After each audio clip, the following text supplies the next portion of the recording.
नवदोरे वेझो नौजवान ट्रेन जे हेठां अची फौत थी वियो। ॻोठ जहान खान खखराणी वासी 24 वरियनि जो मोहम्मद यूनुस खखराणी राति पाणीअ जे वारे ते वियो हो।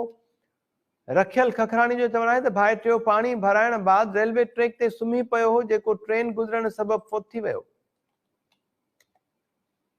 नवदोरे वेझो नौजवान ट्रेन जे हेठां अची फौत थी वियो आहे। ॻोठ जहान खान खखराणी वासी 24 वरियनि जो मोहम्मद यूनुस खखराणी राति पाणीअ जे वारे ते वियो हो। संदसि वारिस रखियल खखराणी जो चवणु आहे त भाइटियो पाणी भराइण बाद रेलवे ट्रैक ते सुम्ही पियो हो, जेको ट्रेन गुज़रण सबबि फौत थी वियो।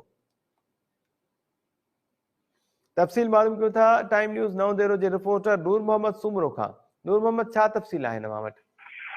जी मेहताब, नवदोरो भरिसां कच्चे वारे इलाइक़े ॻोठ जहान खान खखराणी जो रहवासी 24 वरियनि जो मोहम्मद यूनुस पुटु मोहम्मद हसन खखराणी, जेको राति ते ज़मीन खे पाणी ॾियण वियो हुयो, जंहिं बैदि थकिजी रेलवे ट्रैक ते सुम्ही पियो त कोटड़ी रोहिड़ीअ खां कोटड़ी वेंदड़ मोहनदड़ो पैसेंजर जे हेठां अची चिबाटिजी फौत थी वियो आहे।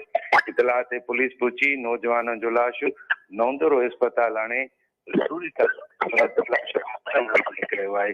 राब्ते करण ते फौती नौजवान जो चाचो रखियल ॿुधायो त भाणे जो ज़मीन जे कणक ते फसल पाणी जितां थकिजी ट्रैक ते सुम्हियो।